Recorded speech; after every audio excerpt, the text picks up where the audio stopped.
The massive crystal dome of the Galactic Council chamber gleamed under the artificial light of 3 different suns. Inside, beings from across the galaxy sat in their special seats, each designed for their unique body types. Some floated in, glowing pods filled with gas. Others rested on heated stone platforms. A few hung from the ceiling in web-like structures. Ambassador Zekthara of the Villani Coalition stood at the center of the chamber. His blue skin shimmered as he moved, and his forearms gestured wildly as he spoke. The small device clipped too. His throat translated his words into the universal language that all species could understand.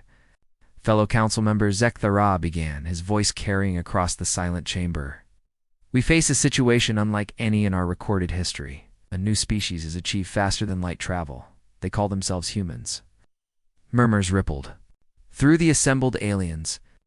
New species joining the galactic community was always cause for celebration. Most civilizations took thousands of years to develop the technology needed for interstellar travel. When they finally made contact, they were usually peaceful, advanced, and eager to trade knowledge. High Chancellor Mordic of the Ethereal Dominion leaned forward in his floating meditation pod. His ghostly form flickered as he concentrated. Tell us about their world, Ambassador. What kind of paradise produced these new beings? Zekthara. His expression darkened. He activated a holographic display that showed a blue and green planet spinning slowly in the center of the chamber. This is their home world. They call it Earth. Our deep space scanners have been studying it for several rotations now. The planet looked beautiful from space. Blue oceans covered most of its surface with green and brown continents scattered across it. White clouds swirled in complex patterns. Looked like any other garden world that had produced intelligent life. First glance, it appears normal, Zekthara continued. But our analysis reveals something disturbing. This world is classified as a Class 12 death world. Shocked gasps echoed through the chamber. Several representatives began talking at once, their translators creating a cacophony of overlapping voices. Impossible, declared Ambassador Creonal. Of the peaceful syndicate, her plant-like form rustled with agitation. No intelligent species could evolve on such a hostile world. Our most advanced civilizations come from stable garden worlds with perfect climates. Zekthara raised one of his 4 hands for silence. The evidence is undeniable. Their world has gravity nearly twice our galactic standard.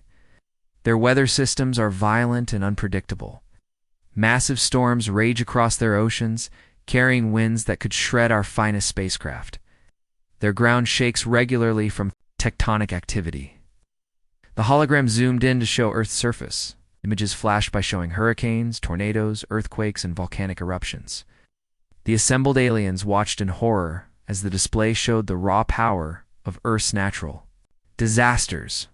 But surely the life forms are gentle, insisted Vexandra, a crystalline being whose body chimed softly as she spoke. Intelligent species always evolve from peaceful herbivores who learn to cooperate. The hologram changed again, now showing Earth's animal life. Lions chased zebras across African plains. Sharks hunted seals in cold northern waters. Eagles swooped down to catch fish from rivers. Bears fought over salmon runs. Even the plants seemed aggressive, with thorns and poisons protecting them from hungry animals. Every life form on their world is either a predator or evolved to escape predators, Zekthara explained. Their entire evolutionary history is one of constant struggle and violence. Species that could not fight or flee became extinct. The chamber fell silent as the implications sank in. In the known galaxy, most intelligent species had evolved from small, peaceful creatures that learned to work together. They had developed technology and space travel through cooperation and shared knowledge. War was rare and usually involved formal challenges with rules designed to minimize casualties. Where exactly do these humans fit in this violent ecosystem? Asked General Kextrin of the Unified Defense Corps. His insect-like form clicked nervously. As he spoke, Zekthara's translator device seemed to struggle with his next words. According to our analysis, they are the apex predators of their entire planet. The silence that followed was deafening. Apex predators were creatures that had no natural enemies. They sat at the top of the food chain, hunting everything else. The idea that an intelligent species could evolve from such creatures was beyond the understanding of most galactic civilizations. "They hunt other intelligent species?" whispered Chancellor Mordic. "No," Zecthara replied. "They hunted everything, else to near extinction, then learned to domesticate what remained. They turned wild animals into livestock. They reshaped their world's plant life to serve their needs. They even learned to control their planet's weather patterns to some degree." The hologram now showed human cities, massive structures of metal, and glass stretched toward the sky. Rivers had been redirected to serve human needs.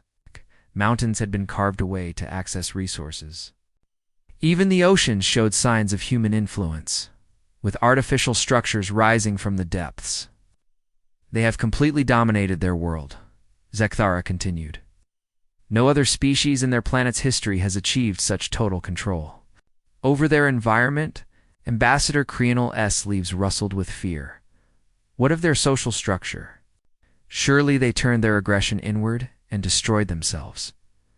"That is what we expected," Zecthara admitted. "Our models predicted that such a violent species would never achieve space travel. They should have wiped themselves out in constant warfare. Instead, they learned to channel their aggression into competition and exploration." The hologram showed human achievements. Massive telescopes pointed toward the stars. Spacecraft launched from their world, heading toward their local star system's other planets. Space stations orbited their world like artificial moons. Everything spoke of a species that had not destroyed itself, but had instead turned their violent nature toward conquering the cosmos.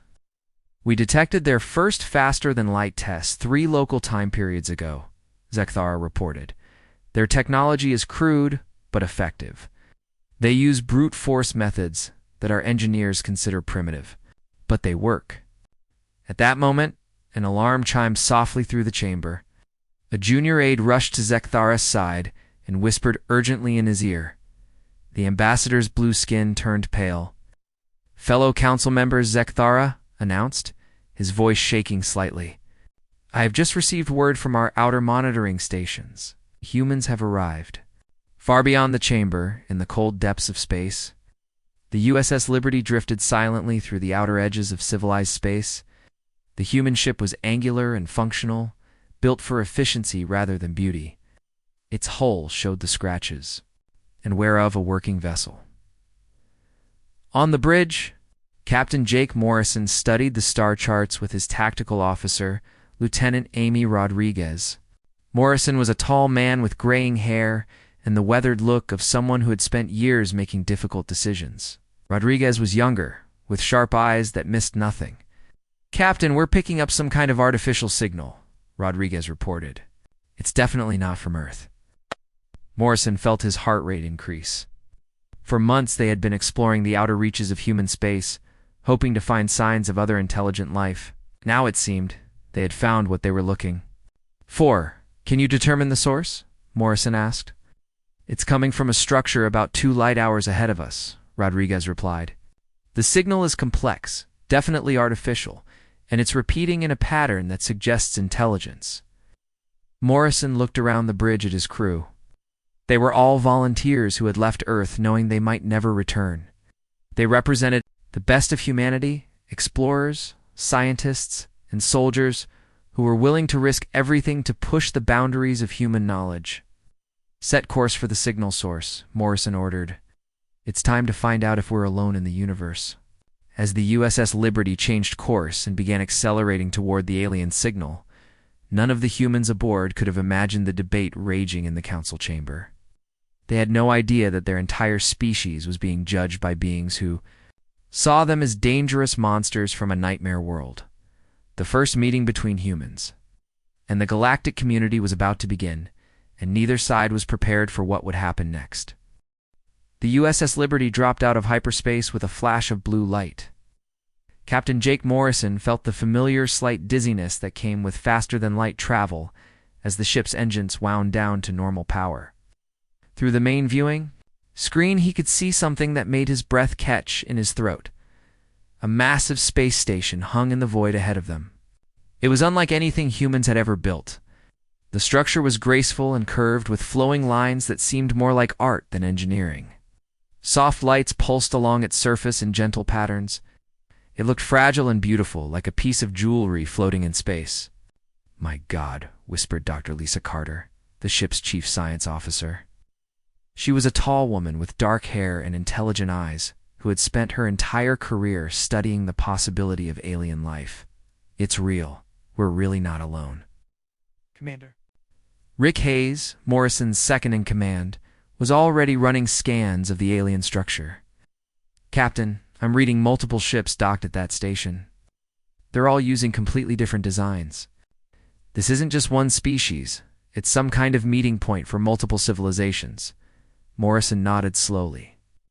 This was the moment humanity had been preparing for since they first looked up at the stars. Everything they did in the next few hours would determine how Earth's relationship with the galaxy would begin. "Amy, any response to our approach?" Arison asked. His tactical officer, Lieutenant Rodriguez, checked her instruments. "Yes, sir. We're receiving a transmission on multiple frequencies. It's some kind of universal translator protocol. They're trying to establish communication." "Put it through," Morrison ordered. The main screen flickered and then showed the interior of what looked like a luxurious meeting room. Several alien beings sat around a curved table. In the center was a blue-skinned creature with 4 arms, wearing what appeared to be formal robes. His large eyes studied the humans with obvious curiosity. "Greetings, beings of the Sol System." The alien spoke through its translation device. "I am Ambassador Zekthera of the Volani Coalition. We welcome you to civilized space. I must inform you that your species will require extensive evaluation before full contact can be established." Morrison exchanged glances with Dr. Carter and Commander Hayes. They had expected many possible reactions from alien contact, but being told they needed to pass some kind of test was not one of them. "I'm Captain Jake Morrison of the Earth vessel." Liberty Morrison replied carefully. "We come in peace, seeking knowledge and friendship with other intelligent species." "What kind of evaluation are you talking about?" Zekthara's expression was difficult to read, but there was something in his tone that suggested he was being very careful with his words. "Your species originates from what our records indicate is an extremely hostile environment. For the safety of all galactic civilizations, we must ensure you pose no threat to peaceful species." Commander Hayes stepped forward, his military bearing obvious even through the video link. "With respect, Ambassador, we're explorers and scientists, not conquerors. We've traveled across the galaxy hoping to meet other intelligent life and learn from them." Another alien appeared on the screen, this one with crystalline features that chimed softly when it moved. "You say you come in peace, but our analysis of your world suggests otherwise. Your planet has produced nothing but predators and violence. Your entire evolutionary history is one of constant warfare." Dr. Carter couldn't help but laugh at the absurdity of the situation. "Warfare? We've been monitoring your transmissions for the past hour. You have 7 different species arguing about whether we're too dangerous to meet while pointing what are clearly defensive weapons at our ship." The transmissions suddenly filled with multiple alien voices talking over each other. Morrison could make out bits of translated conversation as the various species began debating among themselves. One voice kept repeating something about Deathworld protocols, while another argued about quarantine procedures. "This is like dealing with a cosmic bureaucracy," Hayes muttered under his breath. Morrison rubbed his temples. First contact with alien intelligence, and they were stuck in what felt like the universe's most complicated customer service call. "Ambassador Zekthera, perhaps we could discuss this in person. We have diplomatic protocols prepared for exactly this situation."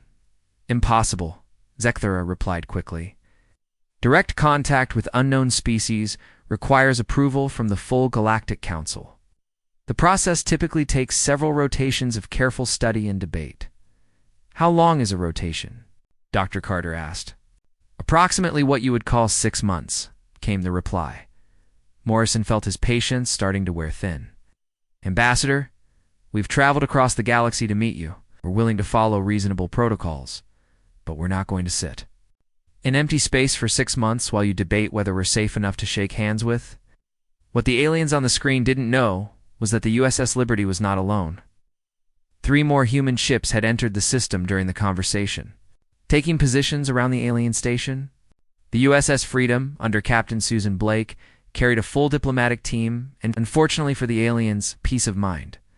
A company of Marines who had been training for first contact scenarios. The USS Constitution, commanded by Captain Maria Lopez, was a science vessel packed with instruments designed to study alien technology. The USS Justice, under Captain Kevin Murphy, was the most heavily armed of the human ships, though its weapons were still crude by galactic standards. Captain Morrison came a new voice over the communication channel. "This is Captain Blake, of the Freedom, receiving multiple scans from the alien vessels. They're definitely studying us, but their scanning methods are incredibly passive. It's like they're afraid to use active sensors." Morrison kept his expression neutral, but he was beginning to understand something important about these aliens. They were advanced, but they were also careful to the point of paranoia. Everything about their behavior suggested they were used to dealing with threats through diplomacy and procedure rather than action. Ambassador Morrison continued, "We appreciate your caution, but we need to establish some basic communication protocols. We're not going away, and we're not going to wait 6 months for permission to have a conversation." Zekthera's translator. Device seemed to struggle with Morrison's tone. "Captain Morrison, you must understand that first contact is a delicate process. There are procedures that have been developed over thousands of years to ensure the safety of all species involved. Those procedures were developed for species that evolved on garden worlds," Dr. Carter interjected. "We're different. We come from a world that tried to kill us every day. We learned to adapt quickly because slow adaptation meant death." Alien discussion in the background grew more heated. Morrison could hear fragments of translated arguments about aggressive tendencies and potential threat levels. It was becoming clear that these aliens saw humanity as some kind of dangerous, unknown quantity. Captain Hayes said quietly, "I'm detecting movement from several of the alien ships. They're not powering weapons, but they're definitely repositioning to surround us." Morrison nodded. The situation was escalating, and not in the way any of them had hoped. "Ambassador Zekthera, we need to establish trust here. We're willing to follow reasonable protocols, but we need to know that you're dealing with us in good faith." Good faith. Zekthara seemed confused by the concept. "We are following established procedures for contact with unknown species. These procedures have maintained galactic peace for millennia." "Peace through paranoia isn't really peace," Morrison replied. "It's just delayed conflict." At that moment, Dr. Carter's instruments detected something alarming. "Captain, I'm reading. Energy buildup from multiple alien vessels. They're not targeting us directly, but they're definitely preparing for some kind of action." Morrison felt the familiar tension that came before a critical decision. As a former military officer, he recognized the signs of a situation about to go badly wrong. Aliens were scared, and scared people, or aliens made unpredictable choices. "Ambassador," Morrison said carefully, "I need you to tell your ships to stand down. We're not a threat, but we're also not going to be intimidated into submission." "Stand down?"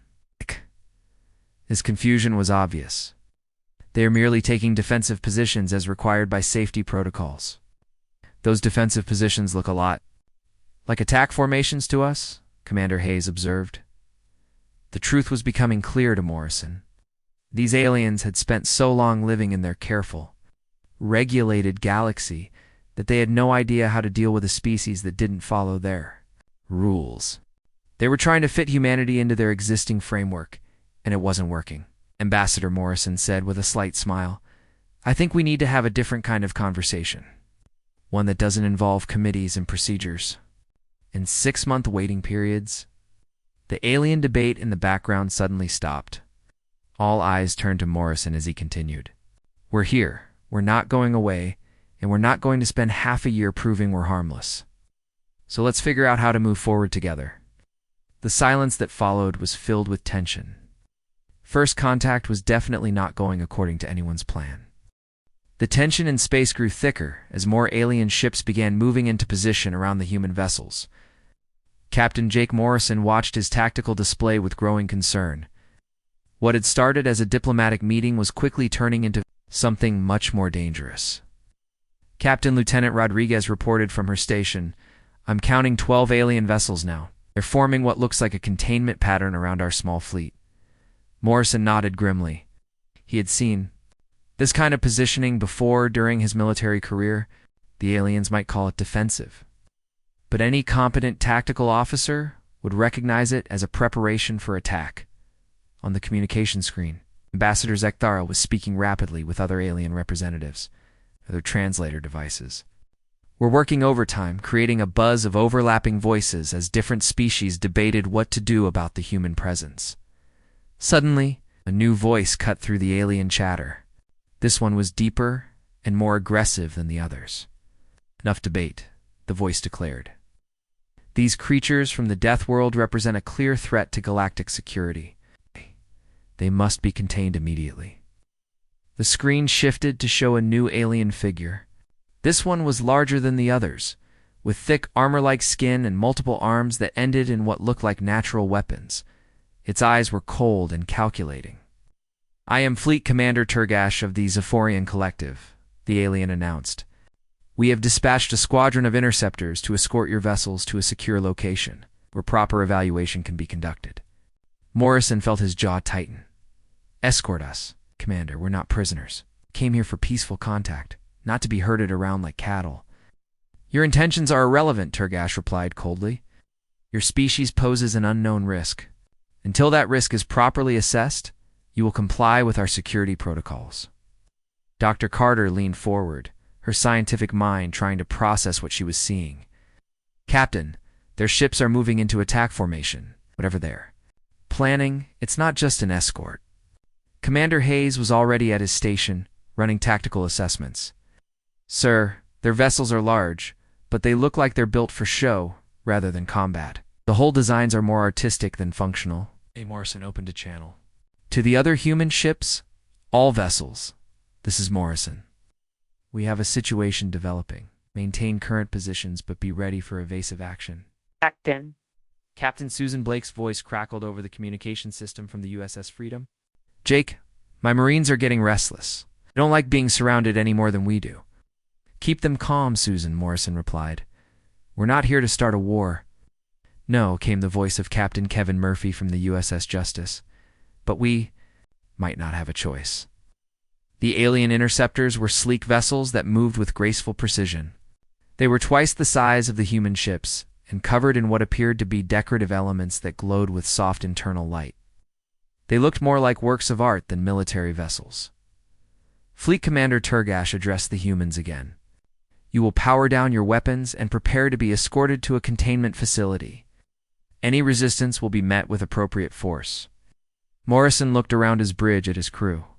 These people had volunteered for this mission knowing they might never see Earth again. They deserved better than to be treated like criminals by aliens who had never even met them. Commander Turgash, Morrison said carefully, "We haven't powered any weapons because we don't want to fight. But we're also not going to be taken prisoner by people who refuse to give us a fair chance." "Fair chance?" Turgash's laugh was harsh. "You are apex predators from a death world. There is no such thing as giving your kind a fair chance." Alien interceptors began powering up their weapons. Energy readings spiked across the human sensors as exotic matter conduits charged with power. The aliens were preparing to fire. "All human vessels," Morrison announced over the fleet communication channel. "We are now in a combat situation. Defend yourselves." What happened next would be talked about in alien military academies for generations to come. The USS Liberty launched. A spread of missiles that moved faster than anything the aliens had ever encountered. These weren't the energy weapons or gravity manipulators that galactic civilizations typically used.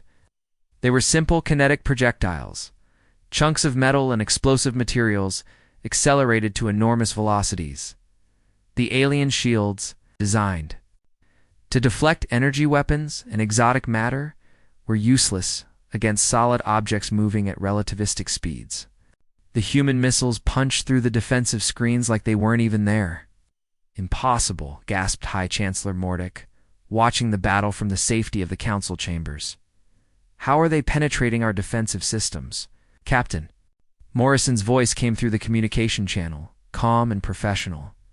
"Your shields are designed for energy weapons. These are just pieces of metal moving very fast. The first alien interceptor disappeared in a flash of light as a human missile struck its engine section. The explosion was brief but devastating, sending debris spinning through space. The USS Freedom, commanded by Captain Blake, moved to flank the alien formation. Her weapons officer, Lieutenant Angela Davis, had spent years studying theoretical alien combat scenarios. What she saw now was almost too easy. Captain Davis reported, "They're flying in perfect formation with predictable movement patterns. It's like they've never fought against anyone who actually wanted to kill them." Blake nodded grimly. "Take out their command ship. Maybe that will get their attention." Another spread of missiles launched from the Freedom, this time targeting the largest alien vessel. The ship tried to evade, but its movements were slow and clumsy. The missiles struck along its hull, causing secondary explosions that rippled across its surface. The USS Justice, gunned to Captain Murphy, was engaging 3 alien interceptors at once. His tactical officer, Lieutenant Commander Tim Johnson, had been a Navy SEAL before joining the space program. He understood combat in ways that the aliens apparently did not. "Sir, they're not even trying to be unpredictable," Johnson reported. "They're broadcasting their intentions with every maneuver. This is like fighting training dummies." The truth was becoming clear to everyone watching. The galactic civilizations had spent millions of years developing warfare into a formal, almost ritualistic process. Battles were conducted according to rules designed to minimize casualties and preserve equipment. Surrender was expected when defeat became inevitable. Humans had spent thousands of years perfecting the art of killing each other as efficiently as possible. Captain Elia Lopez of the USS Constitution had been hanging back, using her ship's scientific instruments to study the alien technology. What she discovered was both fascinating and terrifying. "All ships, this is Lopez," she broadcast. "Their weapons are designed to disable, not destroy. They're trying to capture us intact," Morrison felt. A chill run down his spine. "Capture us for what?" "Unknown," Lopez replied. "But Captain, their entire military doctrine seems to be based on the idea that intelligent species don't actually want to kill each other." The alien fleet was in chaos. 3 interceptors had been destroyed outright, and 2 more were drifting, dead in space with their engines blown apart. The remaining ships were trying to retreat, but the human vessels were faster and more maneuverable. Fleet Commander Turgash appeared on the communication screen again, this time his aggressive demeanor was gone. "Cease fire. We surrender. Stop this madness." Morrison felt no satisfaction in the victory. "All human ships hold fire. Let them withdraw." The surviving alien vessels limped away from the battle zone, leaving debris and confusion in their wake. The human fleet regrouped, their ships barely damaged despite facing a numerically superior enemy. Captain Dr. Carter said quietly, "I don't think they expected us to actually fight back." Morrison nodded. "They thought we were just another species that would follow their rules. They had no idea what they were dealing with." Back in the council chambers, the assembled alien representatives sat in stunned silence. Not only survived their first real test, but had completely destroyed a Zephyrian squadron without taking a single casualty. "What manner of beings are these?" whispered Ambassador Creon. "AL? Dr. Yolandra?" "E." The council's chief xenobiologist was studying the battle recordings with growing alarm. "They don't fight like any civilized species we've encountered. Their tactics are ruthless, efficient, and designed to kill rather than capture. But their technology seems primitive," insisted Chancellor Mordick. "How can they be so effective with such crude weapons?" "Because," Zekthara replied slowly, "they understand something we've forgotten. Sometimes the simplest solution is the most effective one." The galaxy had just received its first real lesson about humanity. These weren't just another species to be processed through diplomatic channels. They were something entirely new beings, who had learned to thrive in conditions that would kill most other life forms. The age of gentle galactic diplomacy was about to end, and the age of humanity was about to begin. The news spread across the galaxy faster than anyone thought possible. Within hours, every major civilization had heard the same impossible story. A new species from a death world had not only survived first contact with the Galactic Council, but had completely destroyed a Zephyrian military squadron without taking a single casualty in the crystal spires of the ethereal dominion. High Chancellor Mordic stared at the battle recordings for the 100th time. The humans moved their ships with a precision that spoke of countless hours of practice. Their weapons were simple, but devastatingly effective. Most disturbing of all, they showed no hesitation in using lethal force. "How is this possible?" Mordic asked his military advisors. "The Zephyrians have the most advanced fleet in the galaxy. They've never lost a single engagement." General Kexterin, the insect-like commander of the Unified Defense Corps, clicked his mandibles nervously. "Your Excellency, I believe we've made a fundamental error in our assessment. These humans don't fight like any civilized species we've encountered." "Explain," Mordic commanded. "Watch how they move." Kexterin pointed to the holographic replay. "Every maneuver is designed to maximize damage to the enemy, while minimizing exposure to return fire. They coordinate their attacks with mathematical precision. This isn't the behavior of a newly spacefaring species." The recording showed the human ships working together like parts of a single organism. When one vessel engaged the enemy, the others moved to support it. When the aliens tried to regroup, the humans anticipated their movements and cut them off. It was warfare conducted with a level of skill that suggested thousands of years of practice. "But their technology is primitive," insisted Ambassador Zekthara, who had joined the meeting via hologram. "They use chemical rockets and kinetic weapons. How can such crude tools be so effective?" Dr. Yalandra, the Council's leading xenobiologist, had been studying human broadcasts and intercepted communications. "I believe the answer lies in their evolutionary history. These humans didn't develop technology to make life easier. They developed it to make killing more efficient." She activated a display showing Earth's historical timeline. "Look at their progression. They went from using sharpened stones to kill animals to using metal spears to kill each other. From there, they developed projectile weapons, explosives, and finally atomic weapons. Every major technological advancement was driven by the need to destroy their enemies. Surely they eventually learned to live in peace," suggested Ambassador Crionel from her garden world. "No," Dr. Yalandra replied grimly. "They learned to make war more efficiently. Even when they achieved spaceflight, their first instinct was to weaponize it. They've been preparing for interstellar conflict since before they even met us." Meanwhile, Captain Jake Morrison was dealing with his own crisis. The human fleet had regrouped near the alien monitoring station, but the diplomatic situation was more complicated than ever. The aliens seemed to be split between those who wanted to negotiate and those who wanted to call for military reinforcements. Captain Dr. Lisa Carter reported from her science station. "I'm detecting massive communication traffic between the alien vessels and what appear to be government centers throughout the galaxy. Word of our encounter is spreading fast, Commander." Rick Hayes looked up from his tactical display. "Sir, we're also detecting new ship signatures entering the system. It's multiple species all heading our way." Morrison felt a familiar knot forming in his stomach. "How many ships?" "At least 50 so far, and more arriving every hour," Hayes replied. "Some of them are definitely military vessels." The truth was beginning to dawn on Morrison. Started as a simple first contact mission, was rapidly turning into something much larger. The humans had apparently upset the balance of power in the galaxy with a single brief battle. "Captain Morrison," came a voice over the communication channel. It was Ambassador Zekthara, but this time he wasn't speaking from the council chambers. His image appeared on the main screen, and he looked exhausted. Ambassador Morrison replied cautiously, "I hope you're not here to tell us we're under arrest." "No, Captain. I'm here to warn you. The Galactic Council is split. Some members want to negotiate with your species, but others are calling for immediate military action. They see you as a threat that must be eliminated." Dr. Carter leaned forward. "A threat?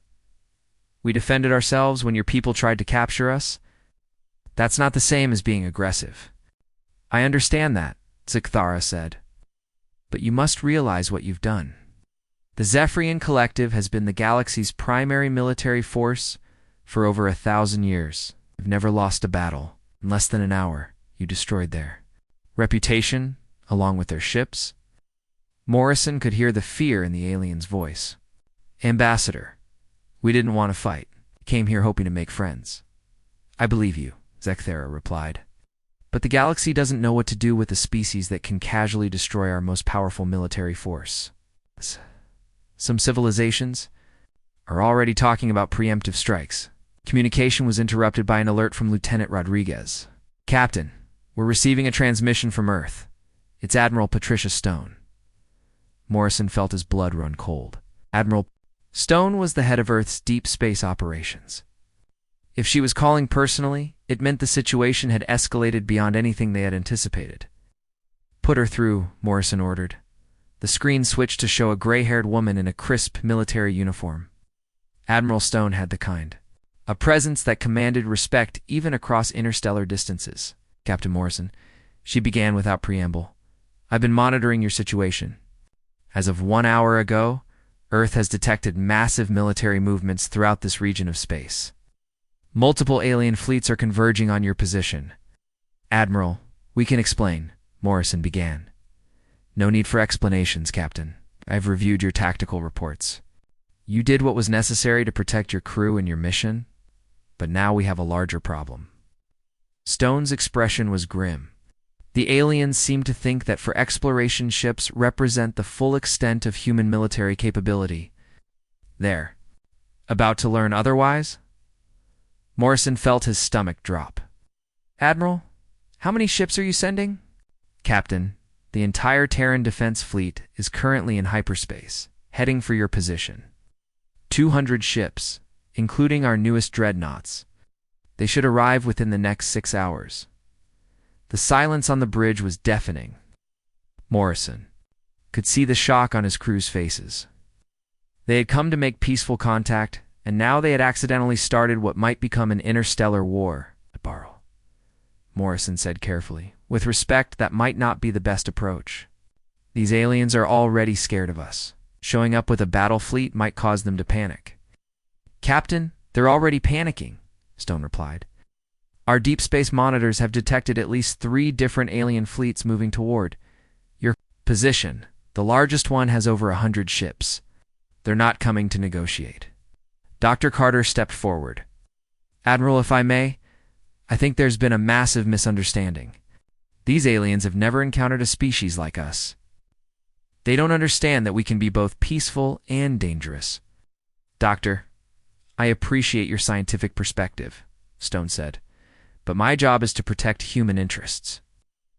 If these aliens want to test our resolve, they're going to get more than they bargained for. The communication ended, leaving the bridge crew in stunned silence. Morrison looked around at his people, seeing his own concern reflected in their faces. Commander Hayes said quietly, "What do we do now?" Morrison stared out at the alien ships surrounding them, knowing that in a few hours, the largest military force in human history would arrive. The galaxy was about to discover that the 4 ships they had fought were not humanity's army, they were just the scouts. We try to prevent a war, Morrison said finally. Because if we can't, a lot of people are going to die. In the depths of space, alien commanders across the galaxy were making the same calculations. The humans had shown they could fight, but surely they couldn't have many ships. A coordinated assault by the combined fleets of multiple civilizations would overwhelm them. They had no idea that humanity had spent the last 50 years building a military force designed to fight exactly this kind of war. The galaxy was about to learn why Earth was called a death world, and why its children were so very, very dangerous. The space around the alien monitoring station had become the most dangerous place in the galaxy. Captain Jake Morrison watched through the main viewing screen as more ships arrived every hour. Alien vessels from dozens of different species formed, a massive fleet that stretched across the star system. Captain Lieutenant Rodriguez reported, "I'm counting over 300 alien ships now. They're organizing into battle formations." Morrison nodded grimly. The situation had spiraled far beyond anything they had expected. What should have been a peaceful first contact mission was about to become the largest space battle in galactic history. "Sir," Commander Hayes announced, "Admiral Stone is requesting immediate communication." The screen shifted to show Admiral Patricia Stone aboard the flagship of the Terran Defense Fleet. Behind her, Morrison could see the bridge of one of Earth's massive dreadnoughts, bristling with weapons and armor.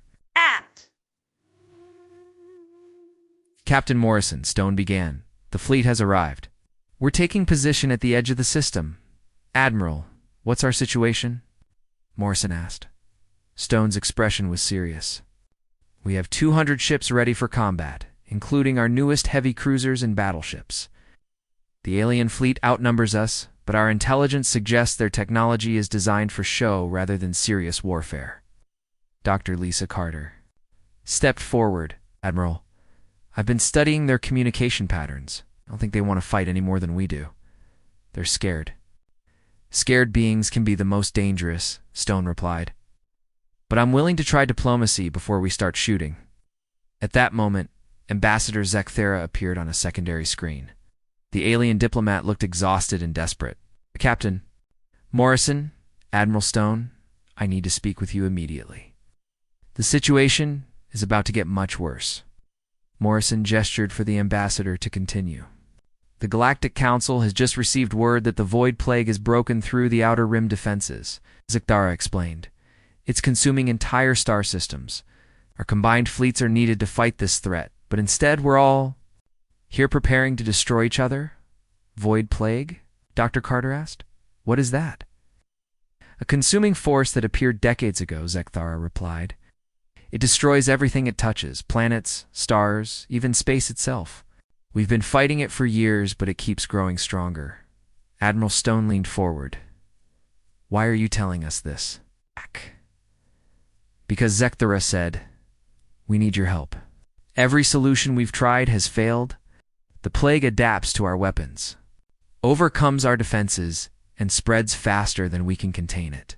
Morrison felt a shift in the conversation. You want us to help you fight this plague? We have no choice, Zekthera admitted. Your species thinks differently than we do. You approach problems from angles we would never consider. Maybe you can find a solution where we have failed. Dr. Carter was already pulling up data on her science station. Ambassador, can you send us everything you have on this plague? Scientific data, tactical reports, everything. Hours passed as the human scientists studied the alien data. Dr. Carter worked alongside Captain Maria Lopez from the USS Constitution and Dr. Peter Wilson from the USS Freedom. Captain, Dr. Carter announced, I think I understand what this plague really is. It's not just destroying matter, it's consuming the quantum structure of space itself. Can we stop it? Morrison asked. Maybe, Carter replied. But we need to think about it like a disease, not like an enemy. On Earth, we've been fighting diseases for millions of years. Every pathogen teaches us something new about how to fight the next one. Dr. Wilson nodded. The aliens have been trying to destroy the plague with bigger and better weapons. But what if we don't try to destroy it? What if we try to cure it? The idea was revolutionary. While the galactic civilizations had been throwing military force at the problem, humans were suggesting a medical approach. Instead of fighting the plague, they wanted to heal the space it had infected. Admiral Stone listened to the scientific reports with growing interest. Dr. Carter, do you think this approach could work? I won't know until we try, Carter admitted. But Earth's history of fighting diseases gives us experience that these aliens don't have. We've learned that sometimes the best way to fight an enemy is to understand it first. The breakthrough came when Dr. Jennifer Adams, a biochemist from the USS Enterprise, realized that the plague behaved exactly like a virus she had studied on Earth. It's not trying to destroy everything, she explained to the assembled scientists. It's trying to reproduce. It consumes matter to create more of itself. Armed with this understanding, the human scientists developed a completely new approach. Instead of trying to destroy the plague, they created a kind of vaccine, a quantum structure that could immunize space itself against the plague's effects. The first test was conducted on a small infected asteroid. The human solution worked perfectly. The plague stopped spreading and began to retreat. Leaving healthy space behind, Ambassador Zekthera watched the test results with amazement. How did you solve in days what we couldn't solve in decades? Carter smiled. We looked at it differently. We saw it as an enemy to be defeated. We saw it as a problem to be solved. Within weeks, the combined human and alien fleets had deployed the quantum vaccine throughout the infected regions. The Void Plague, which had threatened to consume the entire galaxy, was finally contained and then eliminated. The victory changed everything. The alien civilizations that had been preparing for war suddenly found themselves grateful to the humans who had saved them. Species they had feared as dangerous predators had proven to be exactly what the galaxy needed. Problem solvers who thrived on challenges. Captain Morrison found himself appointed as humanity's first galactic ambassador. The USS Liberty became the flagship of a new joint human-alien exploration fleet. Dr. Carter was invited to establish the first interspecies research institute, where human and alien scientists worked together to solve the galaxy's greatest challenges. The Galactic Council chambers had been rebuilt to accommodate human representatives. Morrison stood before the assembled aliens, no longer as a curiosity or a threat, but as an equal partner in galactic civilization. "You called us Deathworlders," Morrison said, addressing the council. "You were right. We come from a world that tried to kill us every day for millions of years, but that world also taught us that life is precious, that cooperation is essential, and that there's no problem that can't be solved if you're willing to work hard enough." He paused, looking around. The chamber at representatives from dozens of species. "We didn't come here to conquer your galaxy. We came here to help you save it." High Chancellor Mordick, who had once feared humanity as a threat, now spoke with respect. "Captain Morrison, your species has given us something we had lost the ability to see: challenges, as opportunities rather than threats." General Kekstrin, the former military commander, had become the head of the new Joint Defense Force. "The humans have taught us that sometimes the best warriors are those who prefer not to fight." Ambassador Zekthara, who had been the first to meet the humans, smiled as he spoke. "We thought we were the advanced civilizations, and you were the primitives. We had it exactly backwards." The transformation of galactic society was rapid and profound. Species that had been hiding behind bureaucracy for millennia suddenly found themselves with allies who viewed the impossible as merely difficult. Trade flourished as humans introduced concepts like innovation and risk-taking. Scientific advancement accelerated as human creativity combined with alien knowledge. Captain Susan Blake established the first interspecies military academy, where alien officers learned human tactics while human soldiers studied alien technology. The curriculum was based on a simple principle: adapt to any situation, overcome any obstacle, and never give up. The galaxy had spent millions of years developing a careful, conservative civilization designed to avoid conflict and maintain stability. Humanity brought something entirely new: the understanding that progress came through challenge, that strength came through adversity, and that the best way to face the unknown was head-on. Years later, as Captain Morrison stood on the bridge of the USS Liberty, watching human and alien ships working together to explore new regions of space, he reflected on how far they had all come. The galaxy had learned that Deathworlders were not monsters to be feared, but partners to be valued.